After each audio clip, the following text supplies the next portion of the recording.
On this episode of the Savvy Agent podcast, we're going to do a little practice what you preach. I'm always saying if you make good content, you should repurpose it. And so here we are. I am behind on my to-do list. I do not have a new episode, but I do have really great content that you have probably not heard.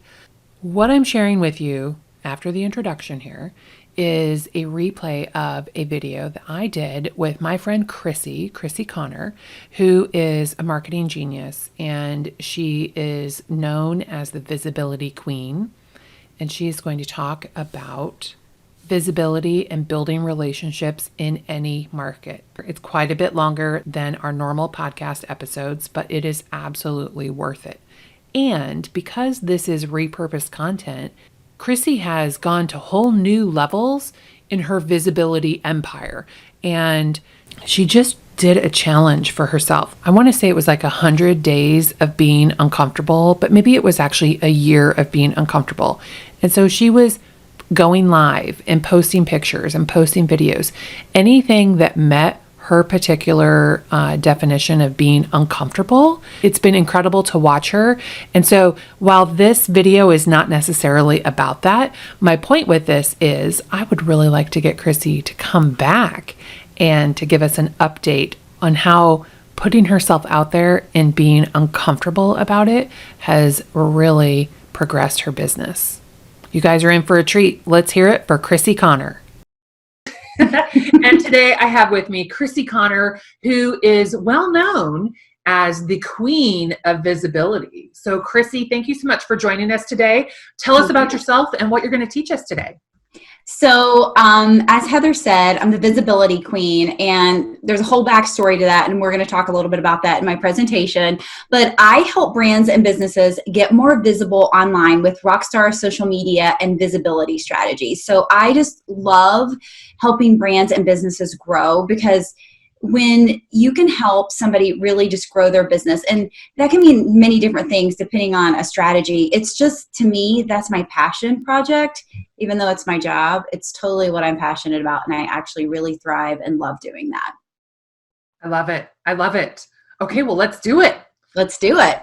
All right, I'm going to share my screen here. Oh, and you know what? For anybody watching, we love participation. It is so much easier to like totally jam on your topic and have energy when we know that people are interested in what we're saying. So if you're in Zoom, hit that chat button and say hi, tell us where you're from. If you're watching on Facebook, comment hi, tell us where you're from so that we can say hi back and know that you care.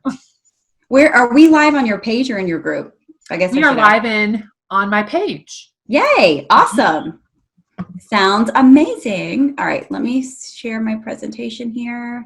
All right. So we are going to talk about visibility and building relationships in any market. And I think this is important because there are some things that we're never going to change, right? When it comes to visibility and building relationships. And I just want everyone to take away how important this is in any situation, COVID-19 or no COVID-19. Right. These things are really important for us to build a business.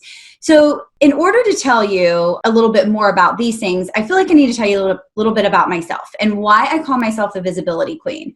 Because to be honest with you, I used to be the invisibility queen. So this is a business that I owned. It was called Live, Love, Do. It was a skincare business, and I owned this business in 2012 with a friend of mine.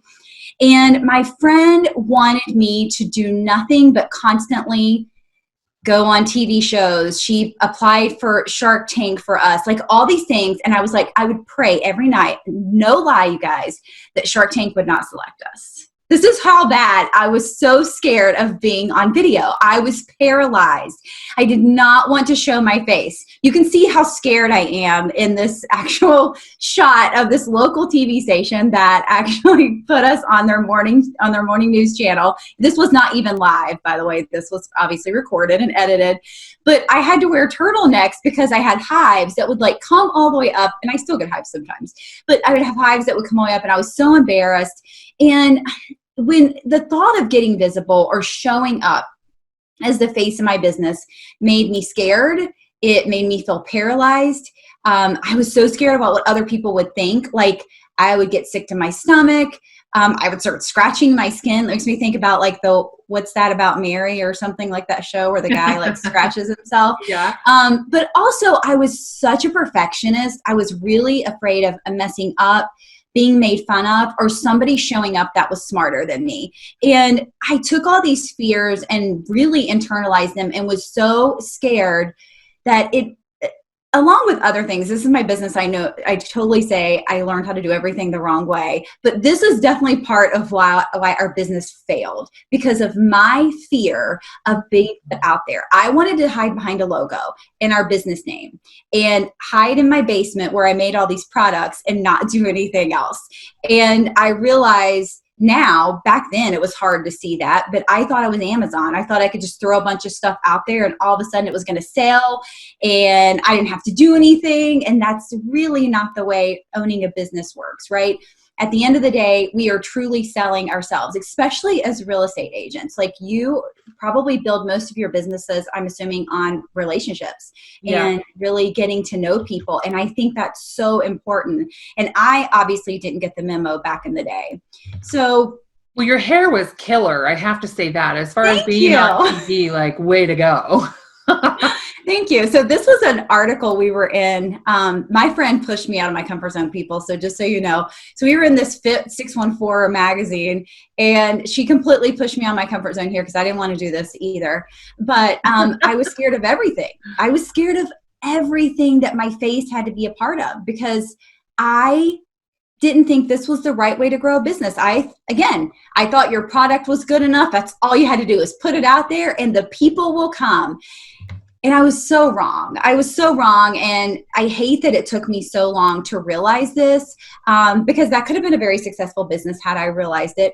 But in the beginning of my business as a digital marketer, I tried to do the same thing at first. And I tried to hide behind the scenes and realized really quickly, it's okay to make my clients look good, but it's okay to make myself look good too. It's okay for me to show up as the face of my business, because how am I going to get more clients? It's by building those relationships. And one of the easiest ways to start a relationship is to show up. And I love saying this. Think about all of the movie stars or singers or bands that you love and you fangirl or fanguy over. You've never met those people. Yeah. But you feel like you know them, right? You are a fan and you love them and they can do no wrong because you feel like you've watched their documentaries and their shows and you've listened to their music and you know them, right? And it's totally a one-sided relationship. And that's why it's so important for us to get visible, because our relationships don't have to be one-sided because we can't actually talk to people. Unless you're at that level. I'm not at that level yet, so I still talk to people. But this is a way to get started, right? To show people who we are, to be able to, be relatable.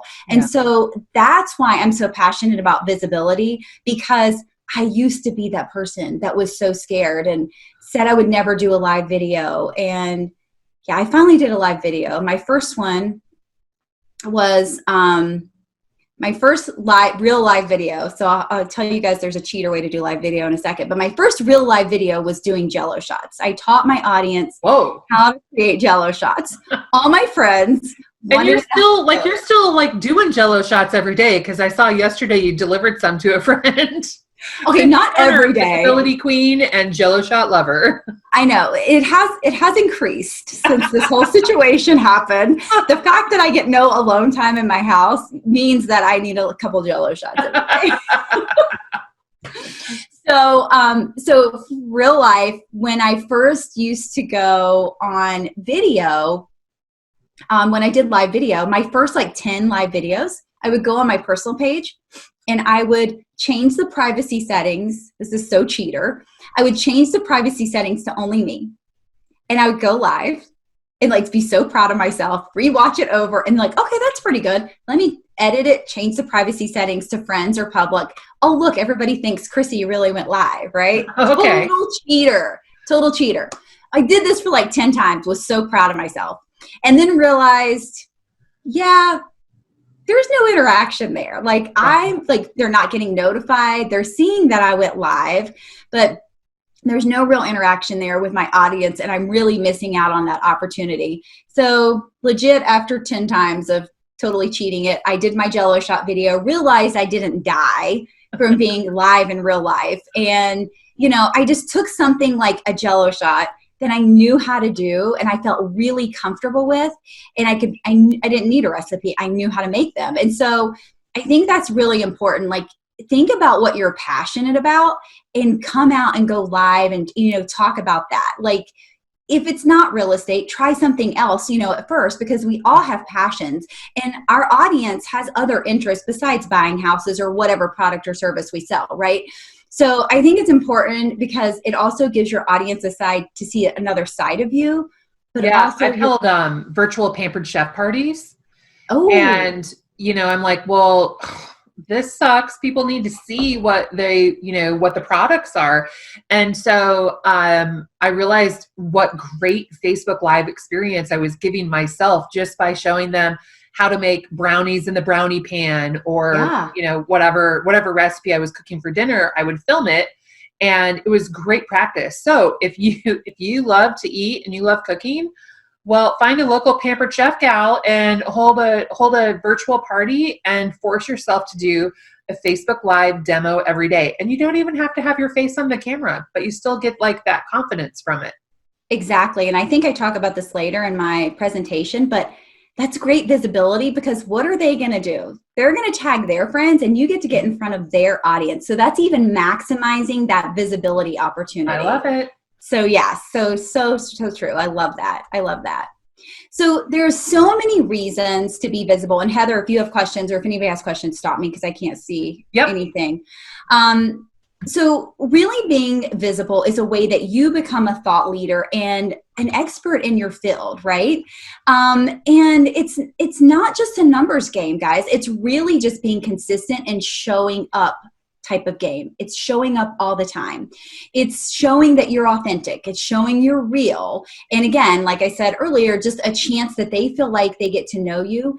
And for the most part, visibility is free. Unless you're running ads or something like that, it is free to show up on your Facebook page. It's free to show up on your Instagram. It's free to show up on LinkedIn. I don't know where all you guys market at, but you know, if you get invited to do, you know, a guest speaking, those are typically, you know, you don't have to pay anything to do those. So again, this is all free publicity for you, and to be able to get out, especially now, into the maximum number of homes that you can, because everybody's on social media. Like, where else are we going to do right now?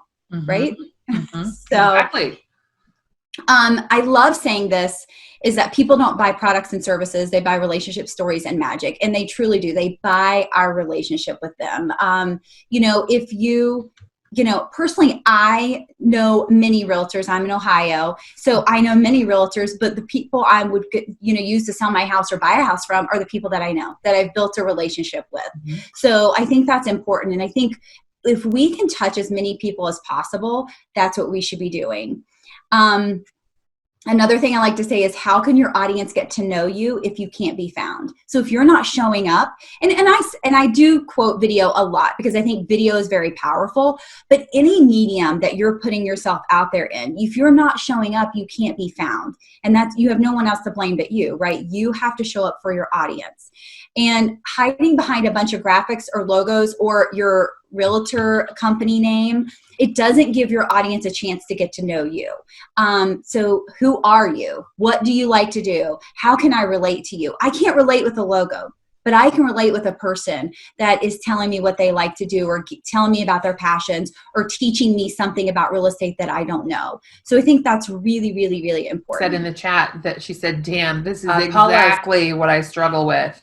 Paula, friend, you are not alone. No, you're not. And I'm telling you guys, I feel so passionate about this is because I used to be that person. I used to be so scared. And I have days that I still get a little nervous. And I think the thing that we get hung up on, I don't think we're so much scared of the people we don't know. I think we're more scared of the people that do know us. Yeah. We're more scared about what are they going to think. Right. But I told my kid this when he was in college, and I think it's a reminder for myself too, when I get worried about what my friends on Facebook or whatever are going to think about me. If they're not paying your bills, Yeah. I don't care what they say or they think. I don't care. They're not going to pay my bills. It doesn't matter. Right? And so I think it's really important to just know that if they don't want to see our stuff, they're going to block us or they're not going to like our page. And it's okay. It's okay. Not all money is good money. And if they don't want to help you make any, well, to heck with them. Go find somebody else. Yes. Yes. I know Heather's probably seen this graphic, but I think this graphic is so powerful and just another reason to reiterate why we have to be so visible, because this is what happens in an internet minute. I'm guessing this is doubled right now. What do you think, Heather? Because this came out like January. I'm stuck. Like this is the first time I've seen this little wheel of stuff. So, whoa. They update it every year. And so I grabbed this one for this year, but this again was January. So I'm guessing it's doubled. Yeah, it's been like an internet year since then. So For sure. But this is what we have to compete with. So this is why I think it's so important to show this, that we have, $1.1 million being spent online. That's probably down right now. Well, maybe not on toilet paper, but you know what I mean. 1.3 million people logging into Facebook. That's probably doubled. 4.7 million people viewing a YouTube ad or YouTube. Again, that's probably increased. YouTube, Facebook, and TikTok are like the three, since this happened, those are the three platforms that people are on more than anywhere else right now, which is also good to know. So so you can see what we have is to compete with our visibility, all of this. Yeah. And so this is why we need to stand out and why it's so important. Yeah, Snapchat is probably down because my 14-year-old niece has been grounded from Snapchat, so... Yes. That's one I never stuck around with very long. It was fun for the filters, but that's about it. Yeah. I'm good. That's incredible. Yes. So let's talk about ways we can be visible. So obviously I've talked a lot about live video, and I think that's really, really important. I think speaking and teaching engagements live and in person. Right now, we're doing a lot of virtual summits and virtual teaching like this. But anytime that we can get in front of, again, somebody else's audience is huge. Podcasts, even though it's not our face, it's still our voice. And that's a way that we can be visible, again, in front of somebody's audience. Blogging, doing like video logs or even like YouTube. And then stories, I think showing the behind the scenes, showing there too is just really a way to let our audience see like the behind the scenes of us and what goes on and all those types of things. And again, it's just a way it really can start that one-sided relationship being built because people feel like they know you. So I always tell this story. There are more stalkers on social media than there are likers. So I don't know if you guys know that. Are incredible stalkers, just so you know. So for real. So I was at Kroger one day, and that's our grocery. I don't know do you guys have Kroger? We don't, but I'm familiar with it. Yeah. Okay. So that's our big grocery store around here, and this lady came up to me and she said, "Are you and Ava feeling better?" And I'm like, "Yeah, we are." She goes, "I'm so good. You guys were sick for a long time." I was like, "Yeah, we were." I walk away and I'm like, who on earth was that? Who was that person? Like, obviously she's seen my Facebook and me talking about how we were sick because we had like a couple years ago, one of us had the flu, one of us had strep, and then we literally flip-flopped. Yeah. So for 4 solid weeks, we were really sick. So obviously I was talking about it on social media, and I went back and I looked at all these posts. Every person that liked or commented on these posts was not this person. Wow. I don't know who this person was, but apparently she followed me very, very closely. Another birthday party I went to, this lady walked up to me. She goes, "I follow you and my friend Nellie." She goes, "I love your stuff. Like, I love being a business owner." Like, and I'm like, I didn't know who she was either. And my friend knew her, and she's like, "Oh, her actually name was Heather too." And so she showed me, and again, she never had liked any of my stuff. So we have to create this visibility, not for likes, not for vanity metrics, but for the people that also don't have any interest of liking or commenting. My husband is a lurker. He is not a liker, so we really need to be creating content and not worry about how many likes or how many comments we get. Yes, those will eventually come, but that is not the most important thing. The most important thing is showing up, getting your message out there, and knowing what your audience wants to see and hear more about. So check your ego and write for the lurkers, or do for the lurkers. So true. So true. There's so many more of those. We all know them. Oh, well, sometimes I am them. So, so my parents legit are. My parents are such lurkers. They'll call me up and say, I saw it on Facebook. I'm like, well, why didn't you like it? Why didn't you comment? Well, I mean, actually, it's probably better that your parents are lurkers instead of participants, because sometimes parents don't do it right. And that's true. Less helpful than they think. That's so true. So true. So another thing that I like to say about being visible is when we do video or whatever medium we want to do, I think it's important to take that message and repurpose it. So this is actually going to make your life so much easier because you have this message and maybe your person doesn't like watching video, right? How can you create that into, I don't know if realtors really blog, but maybe a micro blog on Facebook, or can you put that into text, or can you pull a little small snippet out of the video so you don't have to watch the whole 5-minute video? Mm-hmm. Any way that we can take that content that we create for our audience and we can repurpose it into a medium that they like to digest. Number one, it helps us have extra content. It drives our message home. It keeps repeating that same thing that we say over and over. And I always say, I hate hearing myself say the same things over sometimes, but our audience doesn't. Yeah. How many times do we have to tell our kids something? A lot. I have to tell my clients stuff over and over and over. And so I think it's important to know that you're not going to annoy your audience. And if they are seeing that much of your content, they are a really huge fan anyhow, and that's okay. So I think it's so important just to keep saying our messages over and over and to not be worried about that, because again, that helps get our message across. It helps with our visibility. It helps our audience really know what we're about. And I think that's just so important for us to do as part of our visibility plan. I agree. Awesome. Other ways we can be visible are guest interviews. I'm a guest interview right now. I'm doing this training for you guys. So I'm getting in front of Heather's network. I think email marketing, and I know you guys was it Melanie last week? Yes, Melanie did email marketing. Mm-hmm. I don't care if they delete your email. Guess what? They saw your name pop up in their inbox at least once that week, right? They didn't unsubscribe, so you showed up in their inbox. Right. I think as many platforms as we can be on, don't halfway do anything, but as many platforms as we can be on gives us that kind of omnipresence, and we can, reach different audiences that are within the people that we're trying to target. Again, I mentioned this before, repurposing that content, but at the end of the day, we just have to be consistent. We really need to be consistent. Even if you hate live video and you just want to put out regular videos, it's okay. Just be consistent with whatever your plan is and what you're going to do.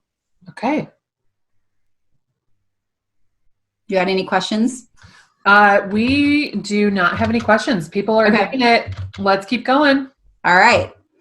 So at the end of the day, what platform should you be most visible on? That's up to you, and you really need to pull who you are targeting. I don't know. Do realtors have ideal customers or people that they like to work with, Heather? Yeah, we definitely have niche markets. So you might have you have agents who prefer to work just with buyers. You have listing specialists. So that's one way they've niched, although that's still pretty broad. But right. Then you have people who want to work with first-time home buyers, or people who only work with elderly people who have maybe passed away. So probate agents, I guess that doesn't necessarily mean elderly, but if they're downsizing out of their family home and moving into a nursing home. So niche markets like that. But then, at the end of the day, we're salespeople. So we'll really work with anybody who has money. Right. Absolutely. Absolutely. And I think, and I say this all the time too, you can have like who you want to market to. It doesn't mean that other people aren't going to be inspired by what you have to say. Because I feel like when you're so consistent and you know what you want and you're so confident in that message, you do attract other people that maybe you're not necessarily targeting. Right. So I love saying this, and it's especially true, I feel like, probably for a realtor. It's not your customer's job to remember who you are. It's your obligation and responsibility to make sure they don't have the chance to forget you. So I think this is important in real estate because not everybody is always, your person is not always in the market to buy or sell. And the way that we can keep top of mind is to always be putting out really good content that they want to see, that they want to come back for, so that they don't have that opportunity to forget you.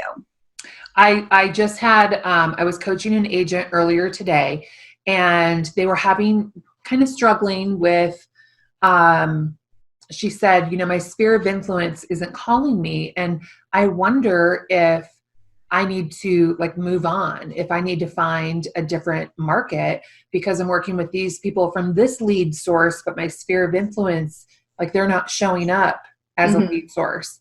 And so, we talked about that, and that's basically this, it's not their job to reach out to you. You have to reach out to them and not be all like, hey, you want to buy a house today? Because they probably don't.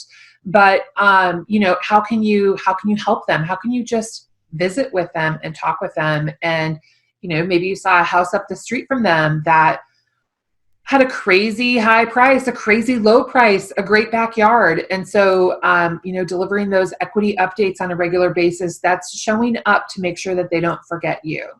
So this really resonates a lot because of that agent's struggles earlier today. So true. My dog's barking. Sorry about that. Oh, it's okay. We're a dog bark house too. So she's downstairs. Duck. I don't know if somebody's at my house or what, but anyhow, home life, work from home life, right? Yeah. Everybody gets that. Yep. We get it. So if you're wondering, how do I start showing up more visible? How do I do this? I think the first thing is we have to get rid of that. I have to be perfect, because that stops us every time, because we're never going to be perfect. I look back at videos 7 months ago and think, oh my gosh, I'm so much better now than I was then. And, our first video is probably going to suck. Our first podcast, probably going to suck, but we get better, and that's okay. So a lot of my issue was perfectionism, thinking that I was going to mess up or say too much or whatever. And now I don't really care. I care that my message gets across to my audience. I care that my passion gets across to my audience. But how, if I mess up, it's okay. It's okay. I'm human. My dog barks. It just happens, right? We have these things that happen, and we have to roll with it. I think it's important to know that you're going to get better.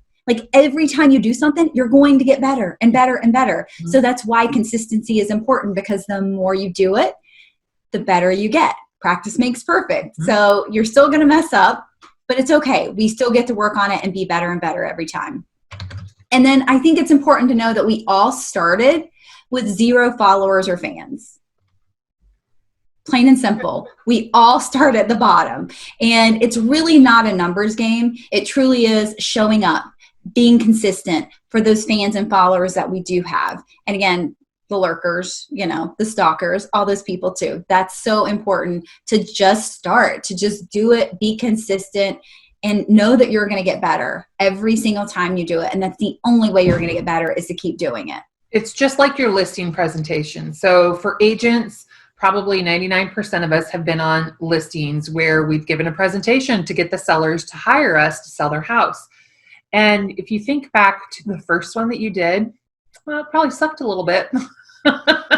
You were not born amazing. You had to make yourself amazing. And that comes from practice. It comes from failing. It comes from practicing again. So embrace all of that and grow. So true. So true. I love that. I love that. So the last thing I want to talk about a little bit is building relationships, because we've gotten visible, right? Mm-hmm. We are showing up and people are seeing our content. And I feel like as far as building relationships, some of the best ways to start is with engagement posts, and that's asking questions. And I feel like especially now, right? Let's think about right now, the situation we're in. Everybody has an opinion about everything. And engagement posts can do one of two things, right? Like you can just have fun with it and put out a post like, what have you been doing at home these past few weeks? You know, what is your favorite thing? What do you miss the most? Or you can ask like, tell me about your dream home. Or, you know, those types of things. So it's almost like market research, right? And you're almost kind of getting some information from future leads, right? Sure. So we can do this a couple different ways. And I love engagement posts that actually can do market research for us. I love it. Okay. Obviously, we have to talk to people. Realtors talk to people all the time. And I think it's important to find something that you have in common. I believe in we can build very strong relationships online. Mm-hmm. We don't necessarily have to be in front of people all the time, especially right now.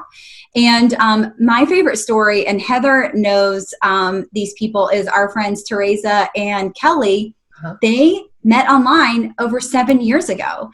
And I think it was MyFitnessPal, and didn't meet until this past October. Yeah, like, that's crazy. It's so crazy. You can build a real, genuine relationship online and never meet the person. Obviously, as a realtor, you're eventually going to meet the person. But just think about, sometimes you have to nurture this relationship. I think our mentor, Rachel Peterson, said in one of her videos, it's almost like giving birth, like being pregnant. Like you're nurturing this baby for, 9 to 10 months. And sometimes it takes that long to nurture a relationship. So I don't want you to ever think it's a waste of your time, because even if they're never in the market to buy, they know somebody. They have a whole network themselves. So I think it's always important to continue to grow our network and our circle as much as possible, because anytime we can get into somebody else's circle, that just helps our potential with having more, more buyers and sellers. I laugh because I think about the people who are 4-year babies. They never buy and sell. They, drop off the face of the earth, and they come back once a year to try again. And then it never, it doesn't pan out until the 4th year. So we're going to talk to people. I also love, and I'm sure Melanie talked about this too, when we do emails, like a lot of times when I send out an email, I just ask my audience a question or ask them a list of questions and encourage them to respond to me. And we get a conversation going back and forth on email. Just another way to, build relationships and get visible. And sometimes I think it's important that we just get visible to that one person, right? We're just building that relationship and that visibility one-on-one, but it can definitely, flow outside of that their network and our network. So I think that's really important. I also love to say love on people. We call it love bombing. And it's just being more interested than interesting. Yeah. And just, loving on their content and what they're doing and what's going on in their life. And my last one that I love to say is, if you're creating content and people are taking the time to comment, don't let that comment go unresponded to. Keep that conversation going as long as you possibly can. Ask them a question. Thank them if they said something kind to you. Just always make sure that you're responding. And plus, it's really good for your analytics, and it goes back up in the newsfeed. So all that's all really good. Right. So there's so many reasons to do it. But the fact is that if they bothered to make a response or to leave a comment, we should absolutely be commenting back to them. Yeah, that's great advice. And I love what you said. Be more interested versus interesting. Yes. Be about your people, not about yourself. Absolutely.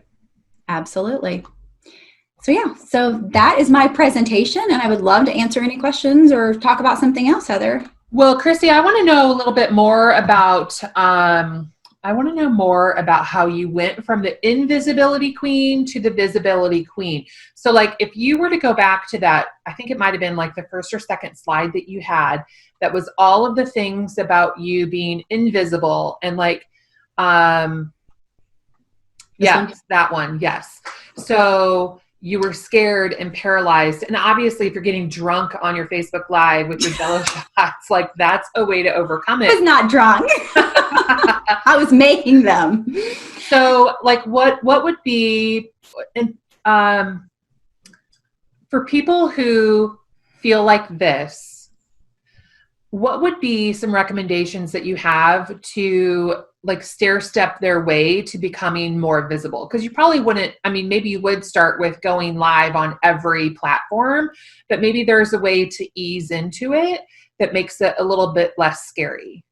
Absolutely. So one of the things I'm sad about is when I was dealing with all this, there was no such thing as stories.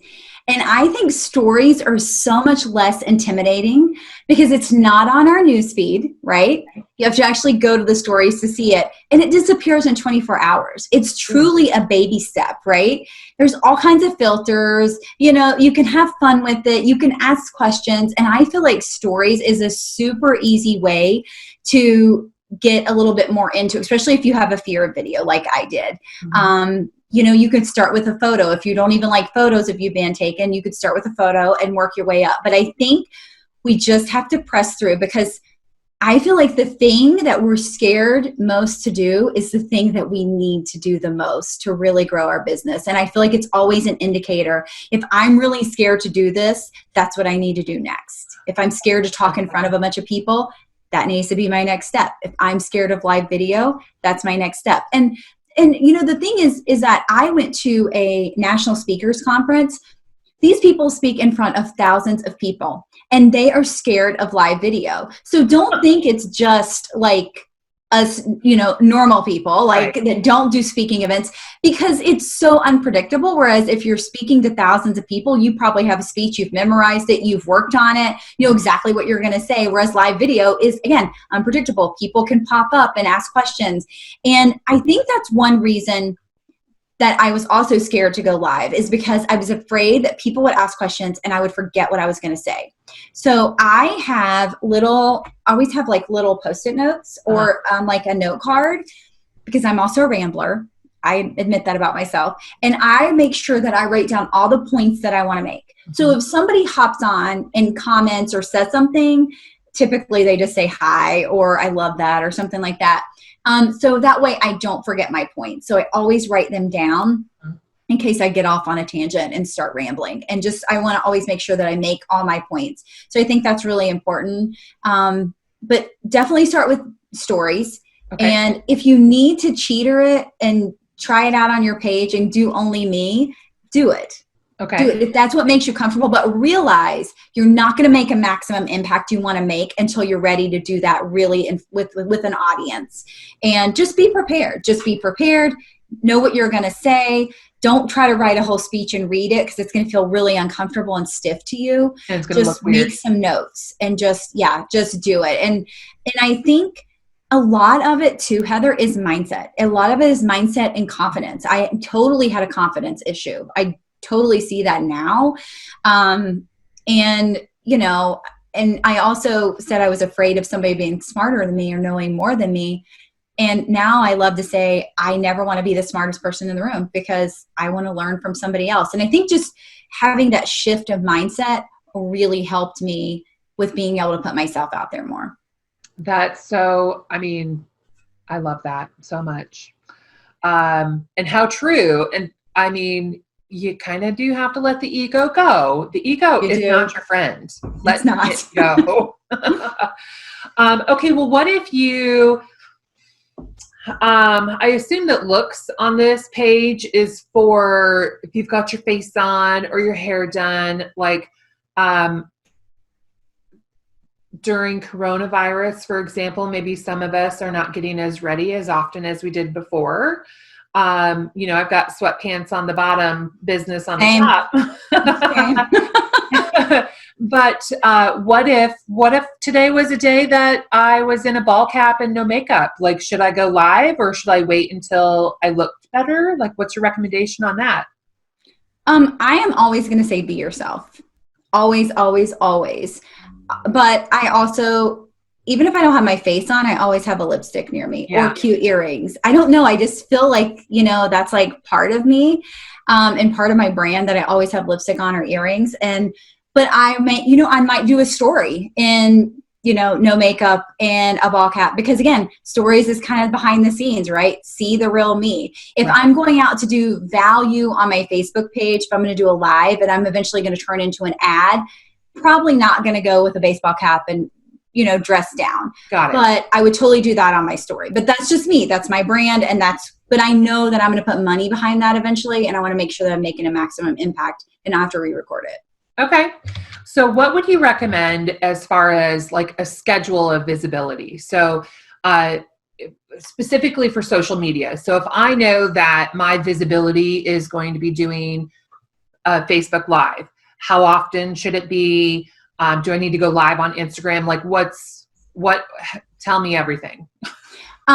So I try to go live 3 times a week, but again, this is you and your brand, and this is how you want to come across. If you want to do, let's say every Wednesday, you want to do 30 minutes, like a Q&A, then your audience is used to that, right? So that's something that you can do. It's totally how you want to do it. I am a fly by the seat of my pants kind of girl. Okay. I don't schedule my lives. I feel passionate and I go live. And I feel like that is another thing that has made me have to not worry so much about saying and all this other stuff, because when my passion comes through, I can hit it. And so I do tell myself to go live at least 3 days a week. I typically probably go live 4 days a week. Wow. In a different, and maybe not always on Facebook. Sometimes it's on Instagram. I probably go on live Instagram less than anything else, but I do stories more on Instagram than I do on Facebook, or they share over or whatever. But yeah, I mean, I think it's just being consistent. I think if you have other content that's great that can complement in between your lives, I think that's definitely important. I do know that obviously you guys are like, you're sharing pictures of houses and things like that. But anytime you can incorporate your face in something, it's really going to do much better when people can see who they're working with. I mean, I find that faces convert, not stock photos, faces of people who own the business always convert better. I just think people can resonate with that. Absolutely. I mean, I've done tests before where it's like, okay, well, let's test, text post versus link post versus an uploaded video versus a live video. And then how does a selfie compare to all of those? And a selfie almost always wins out because it's quick, it's easy, nobody has to really think about it, but like, oh, look, there's Heather, click like. Yeah. So yeah, I definitely agree with you on that. Lloyd Dodgen. Yes. A few weeks ago, Lloyd came on and he taught us about YouTube. And a few months ago, a woman you probably don't know named Karen came on and taught us about YouTube. So is recording a video, like one video a week and uploading it on YouTube, does that qualify as being visible, or is that not enough for Crissy Conner, Queen of Visibility definition? So are you meaning they do a Facebook Live and take the video and upload it, or they just do one video and upload to YouTube? Yeah, just one video. Like the video I'll be recording after this is on Restore a Finish, how I made my oak trim look better. So I don't think it's enough. And here's why. I think it's important to do both, like to put a video on Facebook and to put a video on YouTube. And the reason I say that is because YouTube is a long-term marketing strategy. It's not going to turn around fast for you. It really takes time. It's a search engine, so we should always be putting content on there. But Facebook and Instagram, those are like short-term marketing, right? You're going to get more reaction, faster, it's going to be faster to drive traffic to wherever you want to drive it to by using Facebook or Instagram. Whereas again, YouTube is just a longer term marketing strategy. I think they both really go hand in hand. And if you already have the video created, why not put it on both platforms? I'm all about repurposing. If I have a really good video, even if I do it live on Facebook, I'll still download it and put it on YouTube if it's really good. And I don't have anything else to post that week, because I do try to do one video a week on YouTube. I will definitely take a Facebook Live and repurpose it on YouTube. I do those on my lazy YouTube weeks because those surprisingly have been more frequent than I care to admit. But also on top of that, so I know that you had talked about being visible on email. And so like, for example, I have, I don't know how many YouTube videos, like not that many in the whole scheme of things, but maybe a dozen or so, maybe a little bit more than that at this point for my real estate business. And I've incorporated that into playlists. And so if you do that video or that Facebook Live, you can still give a link to that post. So then you can start a spreadsheet, or I keep track of them in Airtable. It's like spreadsheet on steroids. Yeah. And then you can set up a drip campaign. So anybody who registers on my webpage, like the very first welcome email is like, hey, welcome to our slice of the internet. I'm not quite sure what you're here for, but here's all the resources that we have. And we're going to share even more with you over the rest of your life, really. Yeah. And so, if you're a first-time buyer, click here. If you are thinking about selling your house, click here. If you just live in Des Moines, click here, so on and so forth. And so don't just create that content one time. Make it work for you for a long time, because, otherwise you're just going to be in a content creation nightmare forever. Yeah, absolutely. And that's why I said, make sure you take that live video and repurpose it in as many ways as you can. I think that's so powerful. One of the things that I love doing is every morning I get up and I go to my Facebook memories and see what I posted a year ago and how can I use that as content today? Like, can I repurpose it? Or did I tell a story that I can use as almost like a parable type thing, in relation to what I want to teach my audience today? So anytime I can use my memories or past content to update and, update my audience with content today, I think that's really, really important.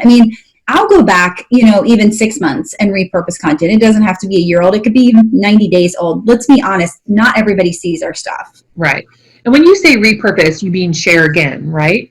Share it again, or if it needs updated. Like I counted, this is kind of crazy. So I found I had 72 unlisted YouTube videos for past trainings and things that I did. And I'm like, your Jello chats?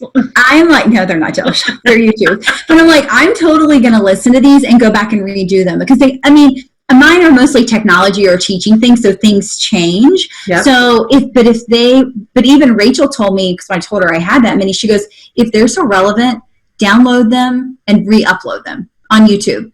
Because they're unlisted. So she said, just re-upload them as a new video. And I was like, okay. So yeah, so I'm like, okay, so I'm going to take these and I'm going to repurpose them. If I can use them the way they are, I will. If I need to re-record them or send them to Otter AI, you guys know about Otter AI, right? Because it's like transcribed. They changed it. I know. Just today. Oh, I know. I got the video. But do you know what I did though? Like I've used it for like a year. Yeah. I finally just upgraded and paid the $99 because I'm like, do you guys know how much free I've gotten off of you? Like I've totally used this. So I went ahead and upgraded.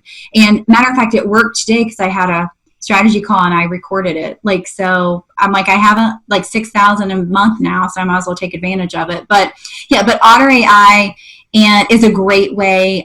Kelly actually told me a trick. You can get around that if you play the video and don't upload. Have it record? Yeah. Okay. So it's more like a conversation than uploading the actual video. So I thought that was kind of cool too. But yeah, so I may take and upload and get it transcribed, create it into an email, create it into a post. So there's a lot of things that I can do with all these videos that I have. And the same thing you guys can do. You can do so many different things. Or maybe, I know realtors normally talk a lot about the community, right? Or maybe they have partners in the community. Sure. So maybe something comes up and you realize you haven't done that in a long time. Go out and interview that business owner or that restaurant, obviously when they're back open. But I think community is so important being a realtor, because that's how you're going to get more visible by, helping support other small businesses in that area. So what are your thoughts on, I don't really know if there's a term for it, or if there is a term, I don't know it, but getting more than, oh God, I'm doing a really good job explaining this. So let's say I had a 40-minute video last week with one of my lenders, and it had so much information in it. it's kind of a lot to take in at once, but it would also be great as like mini things on their own. So would you split a video up into mini videos and they don't have an intro or anything? So all of a sudden it's just playing in the middle of a conversation and it's kind of confusing, but a good point overall. Would you make it a social post without the video? Like what are all the things you would do with that?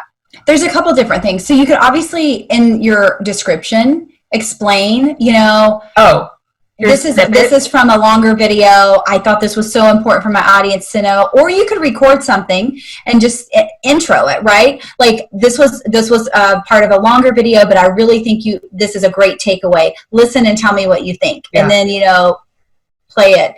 And so there's a lot of things you can do with that, but I feel like just cutting it and putting it in the description is fine. It's absolutely fine because you want the nugget, the takeaway. Right. That's the most important thing there. And if there's people in it that you want to tag or whatever, you can still absolutely do that. But sometimes we need to digest things in smaller things. Like if I see a 40-minute podcast, sometimes I'm like, I don't have time for that. Right. But if I see a 10-minute podcast, like, okay, I can do that, Okay. So I think absolutely taking that content and breaking it down and giving our audience the choice is a great way to be visible and to repurpose that content. Okay, that's fantastic. Although I feel like now I just have a longer list of things to do thanks to you, Crissy. Maybe this wasn't so fantastic. You're welcome. I can't wait to see you more. The queen of getting things done. How about that? There you go. Okay, well, it looks like that might be everything unless anybody has any burning questions they want to pop in the chat here. Crissy, how would somebody get hold of you if they want to work with you or if they have questions or they want to have you be a guest on their Facebook Live? How would they get in touch with you? Probably Facebook is the easiest since we're on here now. It's just Crissy Conner Creates, or Crissy Conner is my personal page. But I do have something, if you're okay if I talk about this. I have a free video challenge starting on Monday. Ooh, if anybody wants to do it, like I totally welcome you to do it, especially if you're scared to do video. I won't make you do live. I will encourage you strongly to do live video, but it's really a video challenge because I feel like right now it's the most easiest way to get our face and get out there and get visible right now, especially because we can't show up in front of, a room full of people or things, or networking groups or BNI groups or any of those groups right now. They're really hard because obviously nobody's getting together more than 10 people. So I decided to do a video challenge starting on Monday, and it's free. It's for 5 days. So it's Monday through Friday. I love it. Is there a link that they can sign up for it? Yes. Do you want me to drop it in the chat and then you can copy it? Yeah. Okay. It's the Visibility Queen / video challenge.